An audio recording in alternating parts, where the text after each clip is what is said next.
La semana pasada tuvimos la introducción a Hechos capítulo 1 y hablamos sobre la promesa y vimos el poder, ¿no? Y el poder y la preparación que venía a través de lo que hizo Dios para preparar a la iglesia para lo que se venía, para lo que va a ser Hechos, el trabajo que Él iba a hacer a través de ellos y a través del Espíritu para poder comenzar a propagar la iglesia, ¿no? Hemos estado hablando como en ese gráfico, como Él había hecho la obra y después la iglesia iba a llevar ese mensaje.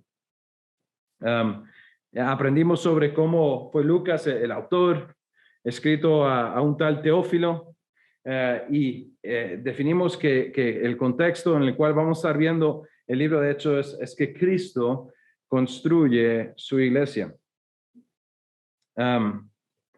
Entonces, la semana pasada estábamos viendo cómo había una preparación de la iglesia y una promesa de poder.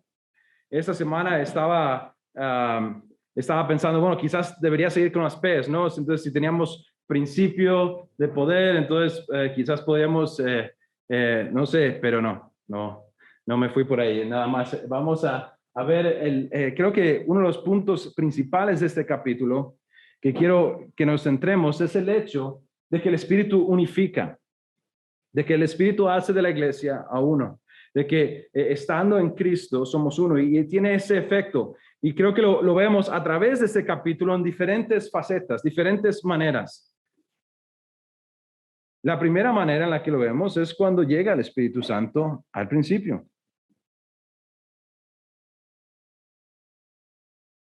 Me van a disculpar, pero está pegándose un poquito. Dice en versículo 1 que el día de Pentecostés todos los creyentes estaban reunidos en un mismo lugar. Ahí vemos que están unidos. Estábamos hablando esta mañana, estábamos orando sobre eso, sobre la unidad, sobre estar juntos. Pero lo hecho es, no hay quite, que los que estuvieron en este evento son los que estuvieron en este evento. Los que estaban en este lugar son los que pudieron disfrutar, los que pudieron estar en el momento en que llegó el Espíritu Santo. Entonces la iglesia está unida, está junta, están literalmente juntos, dice, reunidos en un mismo lugar. De repente se oyó un ruido desde el cielo, parecido al estruendo de un viento fuerte e impetuoso que llenó la casa donde estaban sentados. Ese fenómeno es algo que ocurre en el cual no solamente es algo que sienten dentro en su corazón, sino hay un elemento físico a esto. Es algo que les envuelve. Versículo 3 sigue diciendo, luego algo parecido hay, y vemos este lenguaje de Lucas parecido, ¿no? No está diciendo, no es viento, no es necesariamente fuego, sino algo parecido. Dice algo parecido, unas llamas o lenguas de fuego aparecieron y se pusaron sobre cada uno de ellos. Yo no envidio a ningún autor de la Biblia, porque hay tantas cosas que los autores de la Biblia tienen que intentar explicar con el lenguaje que nosotros tenemos, cuando no es eso. No es exactamente que era fuego, no es exactamente viento. Y imagínense las cosas que los profetas han visto. Pensamos en Juan hablando de Apocalipsis, las cosas que se vienen. Y si estamos hablando del futuro, ¿cuántos se acuerdan de los años 90? ¿Cuántos son como viejos? Y veíamos, ¿alguien sabe si hago esto? Disculpen si es feo. ¿Quién soy? ¿Se acuerdan de una había un detective Smart? ¿Cómo está la ¿Cómo? 99? ¿Qué? ¿Cómo está la 99? ¿El qué? ¿Cómo está la 99? Get Smart 99. No, él tenía, se quitaba el zapato, por ahí están diciendo gadget. Pero el agente, creo que el que está llamando 99, el Get Smart, le conocía yo. Eso era blanco y negro. Y eso era como, sí, claro. Sí, claro que van a ser así. Y vamos a hablar con nuestras hijas en Estados Unidos. Sí, claro. Hace décadas. ¿Usted se imagina intentar explicar las cosas que Dios está haciendo, las cosas que pasan en el futuro? Yo no me imagino eso. Entonces, pero Lucas está intentando describirnos hasta lo mejor que él puede lo que está ocurriendo aquí. Pero Dios está haciendo un evento especial, un evento soberano de él que él ha elegido hacer en este momento específicamente. Y dice, y todos los presentes, versículos 4, fueron llenados del Espíritu Santo y comenzaron a hablar en otros idiomas conforme el Espíritu Santo les daba esta capacidad. Ahora, la fecha en la que ocurre esto es 50 días después de la Pascua. Y es interesante porque la Pascua es una celebración en Levítico creo que el capítulo 21, por ahí lo tengo en las notas, es una primera fiesta de primeros frutos. Pero 50 días después, y es interesante, ¿no?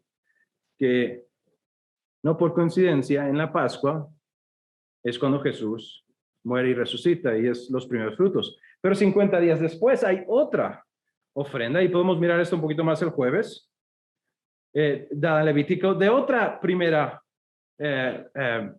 fruto. Y ahora estamos viendo los primeros frutos de la iglesia, recibiendo este poder y comenzando el poder en la iglesia. Es interesante y creo que es importante que entendamos que si algo entrara en esta habitación ahora y completamente nos rodeara, si se llenara esta habitación de un gas, todos estaríamos inmersos en ese gas. Y en griego podríamos usar el término bautizo, ¿no? Sería bautizados, inmersos. Y eso es literalmente lo que está pasando con este grupo de personas. Este grupo de personas que están en oración, que están esperando que llegue el Espíritu Santo, son envueltos y en una manera muy interesante, juntos, son bautizados, son completamente inmersos y son unificados por este mismo Espíritu. Todos están en él. Ahora, vamos a ver en 1 Corintios, capítulo 12, 1 Corintios, capítulo 12, versículo 13, dice, entre nosotros hay algunos que son judíos, otros son gentiles, algunos son esclavos y otros son libres, pero todos fuimos bautizados en un solo cuerpo por un espíritu y todos compartimos el mismo espíritu. Es interesante que Pablo está hablando a los Corintios unos años después, aunque 1 Corintios es una de las primeras cartas escritas, todavía hay un lapso de tiempo, varios años, y esta realidad no ha cambiado. Todavía el creyente está en el Espíritu, está unido. El Espíritu ha bautizado al creyente en el cuerpo de Cristo y estamos unidos. Somos parte de eso. Entonces, aunque este evento especial ocurre, es algo que ocurre en la vida de todo creyente en el momento de la salvación.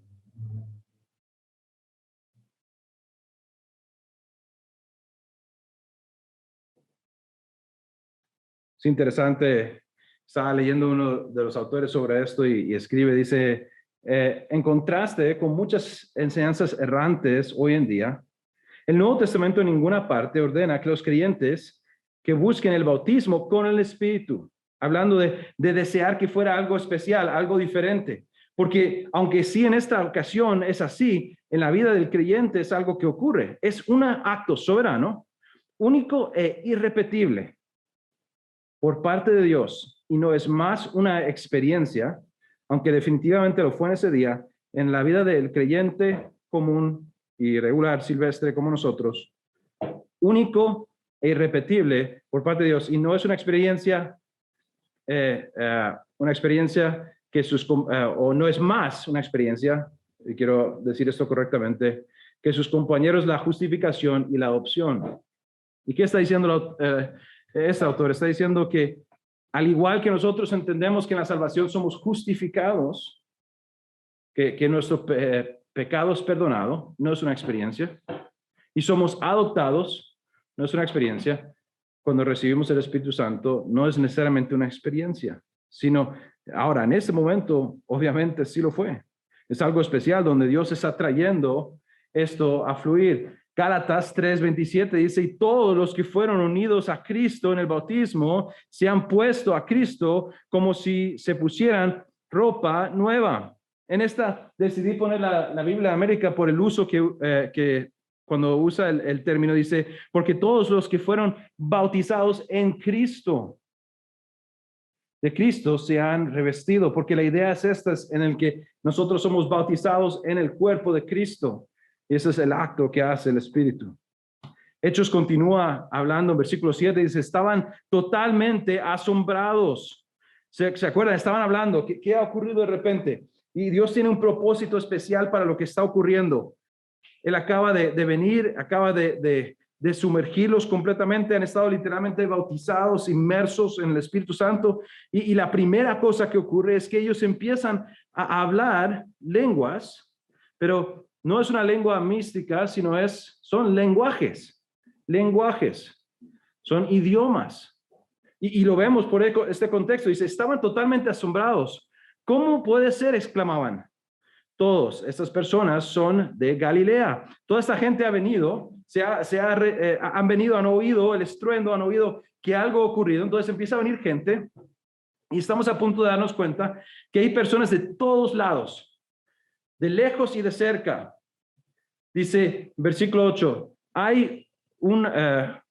y aún así los oímos, dice, todas estas personas son de Galilea, hablando de las personas que han recibido el Espíritu, que están hablando en diferentes idiomas. Dice, y aún así los oímos hablar en nuestra lengua materna. Aquí estamos nosotros, partos, medos, elamitas, gente de Mesopotamia, Judea, Capadocia, Ponto, de la provincia de Asia.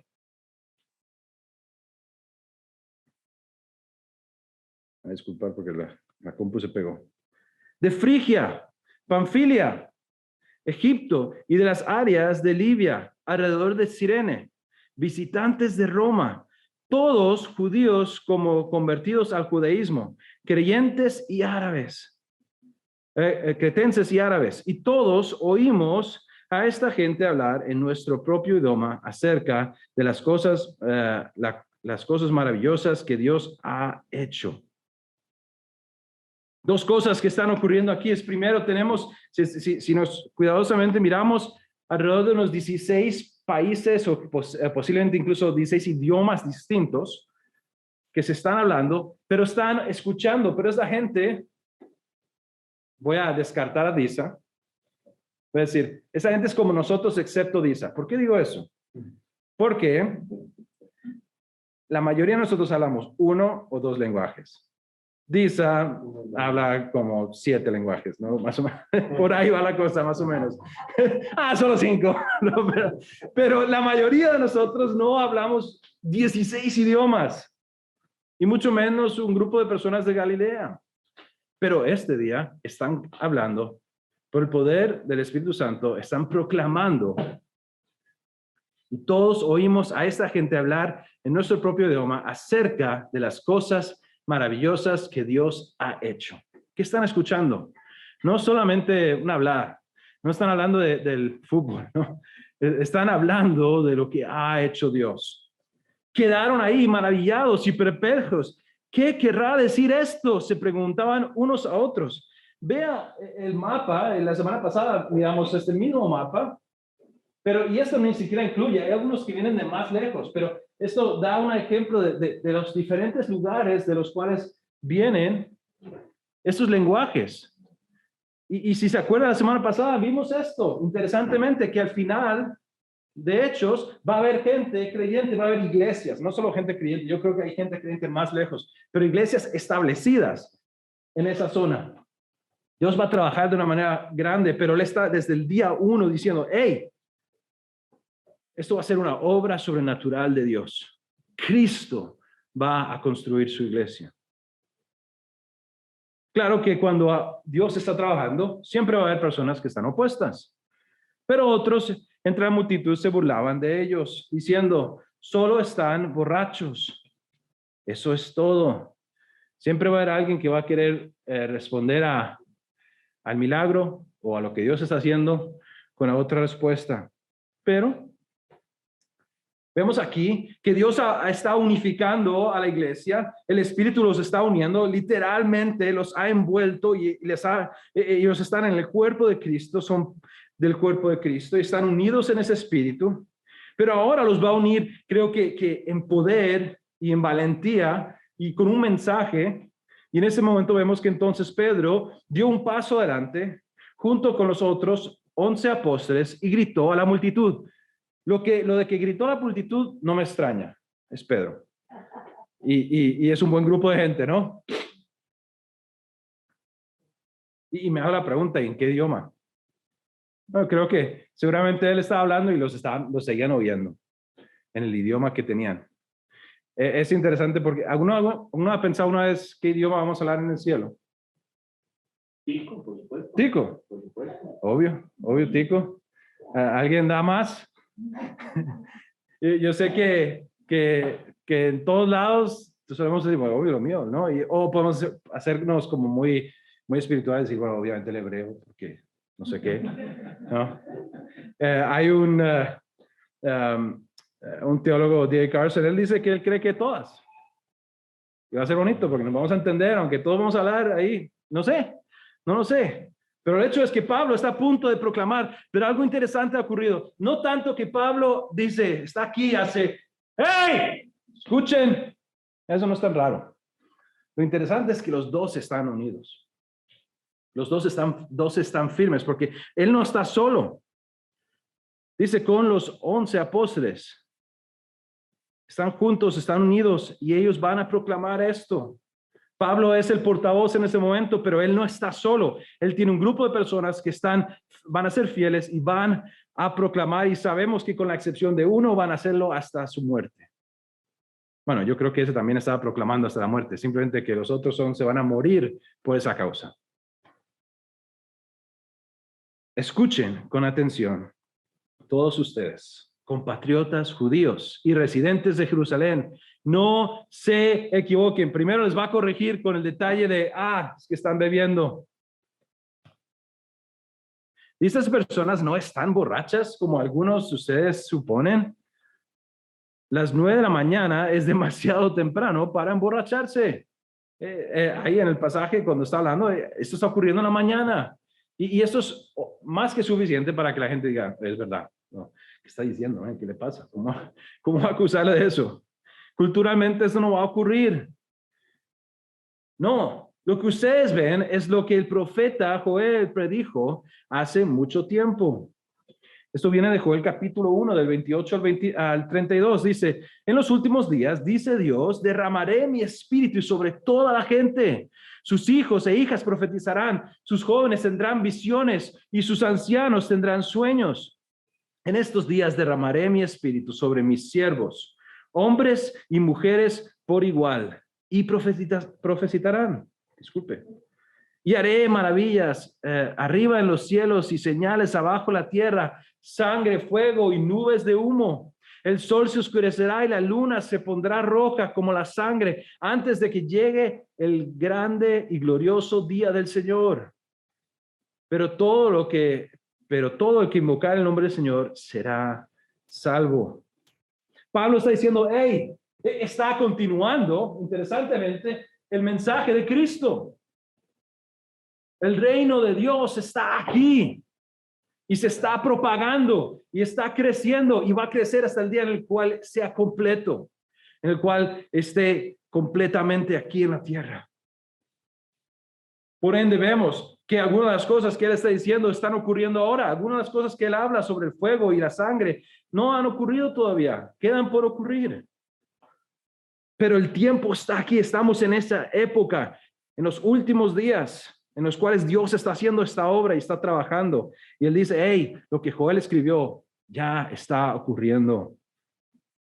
El problema de esto, y él va a hablar más, es que poco a poco los que están escuchando empiezan a oír un mensaje que ellos saben que es mesiánico, significando que se refiere a la venida del Mesías. Y necesitamos entender, si vamos a entender esas palabras y si vamos a ver el corazón de las personas que están escuchando esas palabras, es que ellos añoraban la venida del Mesías.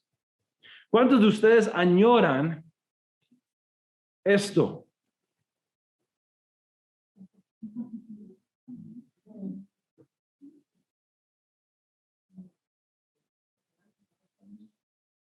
Que se acabe. 2 años. Cientos de años esperando la venida del Mesías. Y este lenguaje está hablando sobre la venida del Mesías, pero suave. Suave, suave, suave. Entonces empieza a afinar el oído. Empieza a afinar el oído, quizás este oyente y este. Y Dios empieza a trabajar en ellos, pero ellos saben, suave, Él está hablando eso sobre alguien especial, un tiempo especial.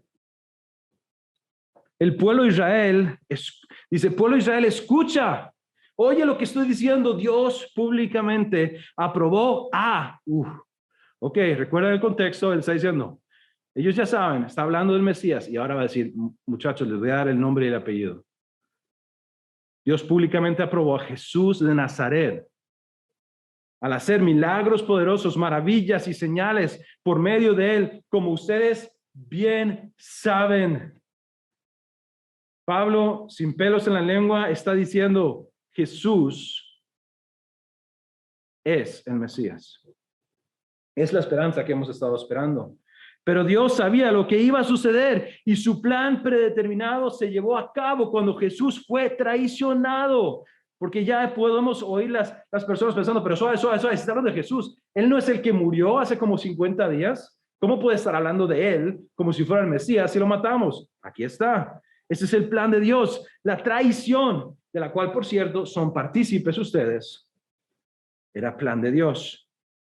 Con la ayuda de gentiles sin ley, ustedes lo clavaron en la cruz y lo mataron.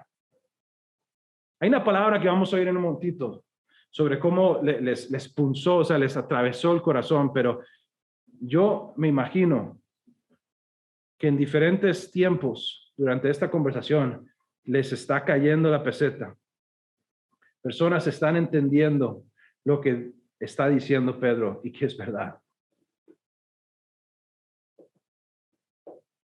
Recuerden, están añorando, tienen deseo de que este día llegue, han estado orando porque viniera y ahora Pedro dice que lo han matado, pero Dios lo libró de los terrores de la muerte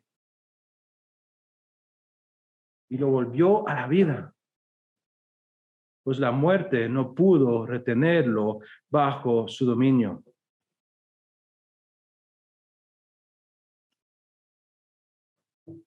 Vemos la vida de Jesús y su muerte, pero ahí no se queda. De repente, Pedro proclama el hecho de que Jesús había resucitado. Eso es buenas noticias y malas noticias. Es buenas noticias porque si Jesús realmente era el Mesías no está muerto. ¿Por qué es malas noticias?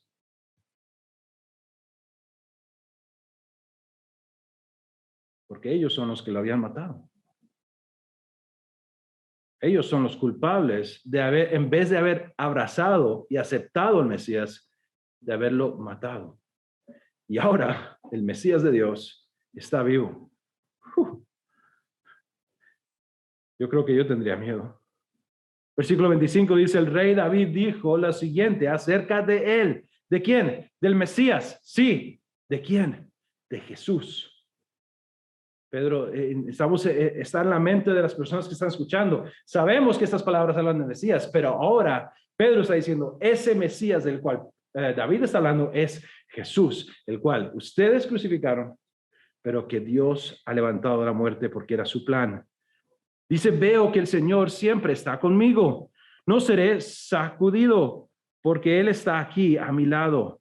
Con razón, mi corazón está contento y mi lengua grita sus alabanzas. Mi cuerpo descansa en esperanza, pues tú no dejarás mi alma entre los muertos, ni permitirás que tu santo se pudra en la tumba.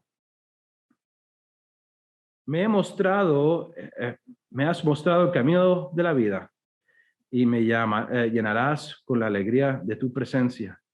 Queridos hermanos, piensen en esto, dice. Pueden estar seguros que el patriarca David no se refería a sí mismo porque él murió, sí, fue enterrado y su tumba está todavía aquí entre nosotros. Él está en la tumba, David está muerto. Entonces, ¿de quién está hablando? Está hablando del Mesías, está hablando de Jesús. Pero él era un profeta y sabía que Dios había prometido mediante un juramento que uno de los propios descendientes de David se sentaría en su trono. ¿Jesús era descendiente de David? Sí. Y no solamente era descendiente, era el descendiente prometido. David estaba mirando hacia el futuro y hablaba de la resurrección del Mesías. Él decía que Dios no lo dejaría entre los muertos ni permitiría que su cuerpo se pudriera en la tumba. Hecho. Eso es exactamente lo que Dios hizo. Lo resucitó. Dios levantó a Jesús de los muertos y de esto todos nosotros somos testigos. Yo me imagino a Pedro apuntando, y no solamente a sus compañeros de los resto de los 12, sino a los demás creyentes detrás, y él diciendo, hey, pregunten. Cada una de esas personas le dará testimonio. Durante 40 días caminamos, hablamos, comimos con él. Nosotros somos testigos de su resurrección. Ahora, no solamente había muerto y había sido resucitado, sino que ha sido exaltado. Ahora él ha sido exaltado al lugar más alto de honor, en el cielo, a la derecha de Dios. Y el Padre, según lo había prometido, le dio el Espíritu Santo para que lo derramara sobre nosotros, tal como ustedes lo ven y lo oyen hoy. Eso es una declaración increíble, porque él ha dicho Jesucristo no solamente es el Mesías, sino que está en la presencia a la par del Padre, ha sido exaltado, dado poder. Lo que hoy ha hecho es derramar este Espíritu Santo sobre nosotros, como él prometió. Versículo 34 dice, pues David nunca ascendió al cielo. Sin embargo, él sí dijo en el Salmo 110, el Señor dijo a mi Señor, siéntate en el lugar de honra a mi derecha, hasta que humille a tus enemigos y los ponga por debajo de sus pies. ¿Se acuerdan? Hablamos de ese método que usamos en el español, inglés, a veces de hacer todo, ¿cómo se llama cuando están? Comillas. ¿Cómo? Comillas. Comillas. Cuando están todos en uppercase, ¿cómo decimos? Mayúsculas. Mayúsculas, eso, gracias. Mayúsculas. Todo mayúsculas. ¿Ese Señor qué significa? Jehová. Jehová, ¿no? Sí. Entonces Jehová le dijo a mi Señor, siéntate en el lugar de honor.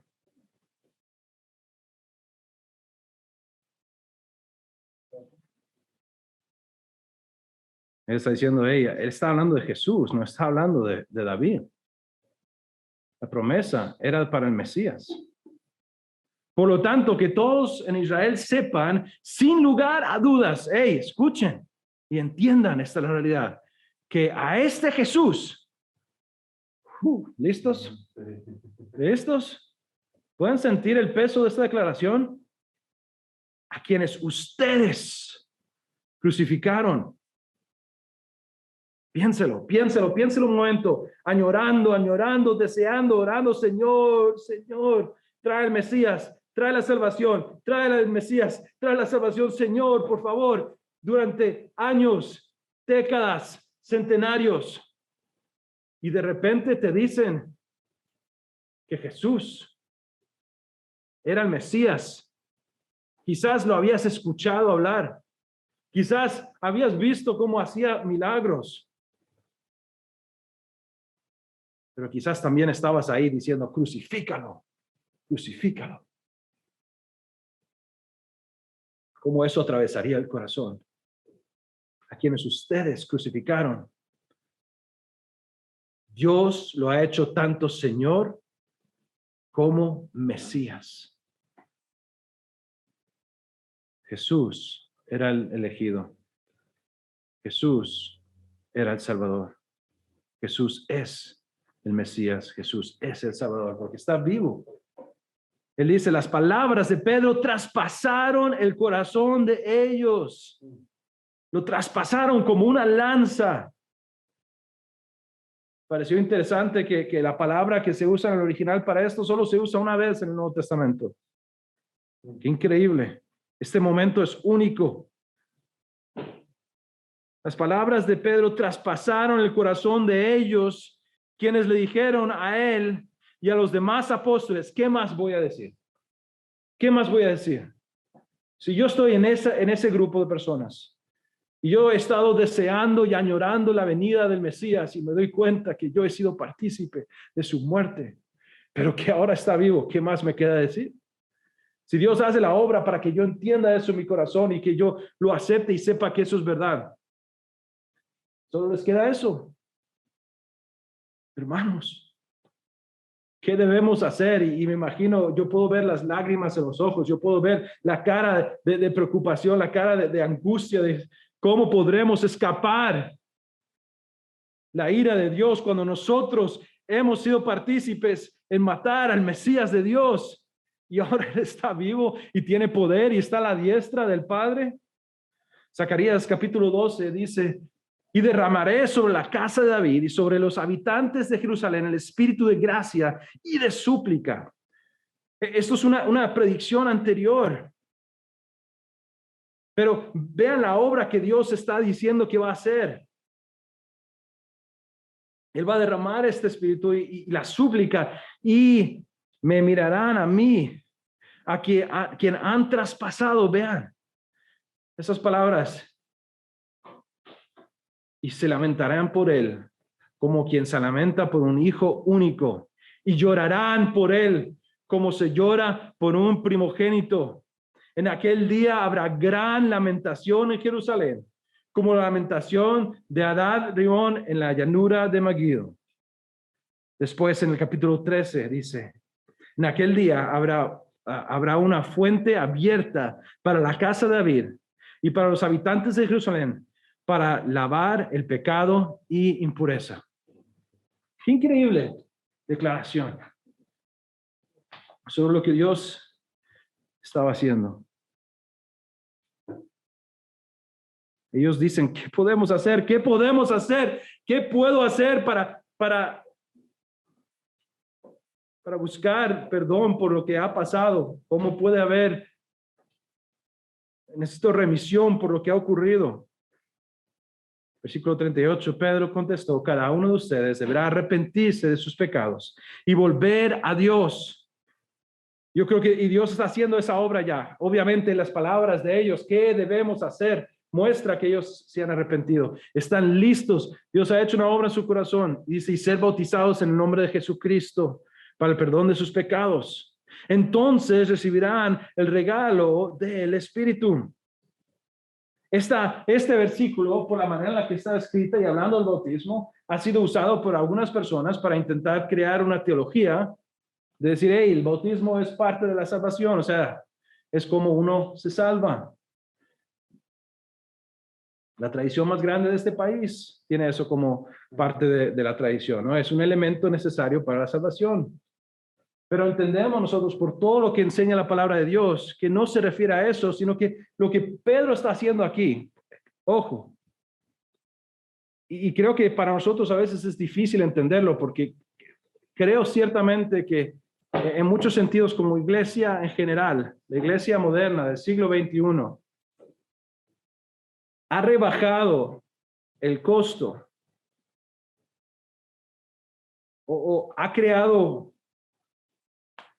estoy queriendo usar la palabra más correcta, ha querido remover cualquier obstáculo para que alguien dijera, yo soy seguidor de Cristo. O sea, lo hemos hecho barato, lo hemos hecho fácil, no hay un costo. Y entiéndame, la salvación no la pago yo, la pagó Cristo, pero hay un costo por ser un seguidor de Cristo. Y el costo que él estaba anunciando, uno de ellos es que ustedes van a tener que identificarse públicamente. Eso iba a ser ese bautismo, iba a ser una identificación pública ante un pueblo que acaba de crucificar a ese mismo Jesús. Y usted está diciendo, hey, ustedes querían matarle, yo soy de ellos. Y eso significaba, sabemos por los evangelios, que ya para el final de la vida de Jesús, los que se identificaron con Jesús eran sacados de la sociedad, eran sacados de las sinagogas, no eran permitidos tener una vida normal, era un costo muy alto. Y Pedro no lo está haciendo fácil. No está diciendo, hey, ok, bueno, vamos a ver de qué manera podemos hacerlo lo más suave, lo más fácil, que nadie tenga que, y ustedes pueden ser todos, vea, si hagamos esto, si ustedes están de acuerdo, está bien. Ahí ustedes lo sabrán en su corazón y Dios sabrá, y entre usted y Dios, bien, y no tienen que decir nada, no tienen que hacer nada, no tienen que identificarse. Sabemos, y Hechos nos va a mostrar vez tras vez tras vez, que no hay discípulos secretos de Jesús. Y no importa el costo. El que es creyente lo proclama. Y no solamente una vez en una oración en un lugar. No, lo proclama con su boca y con su vida. Todos los días de su vida. Y lo que Él les está pidiendo a ellos es que posiblemente pierdan a sus familias, sus trabajos, sus posiciones, posiblemente su vida. Pero hay una historia sobre un hombre que encontró un tesoro y fue y vendió todo lo que tenía para comprar ese campo, porque nada vale más que Jesús. Vamos a ver que varias personas estaban de acuerdo con eso. Entonces recibirán el regalo del Espíritu Santo. Ahora es algo que ocurre. Es interesante, F. Bruce, acerca de esta idea del bautismo, dice que está en contra, la idea de que el bautismo fuera parte de la salvación, está en contra, no solo un resultado o algo que hacemos porque somos salvos, sino, dice, está en contra de todo el cuerpo de la religión bíblica. Suponer que el rito externo, o sea, el bautismo, tenía algún valor, excepto en la medida en que iba acompañado de un verdadero arrepentimiento interior. O sea, es un reflejo de lo que ha ocurrido. No es parte de la salvación. Versículo 39, Pedro sigue, dice, esta promesa es para ustedes, para sus hijos e incluso para los gentiles. Esta es una declaración increíble.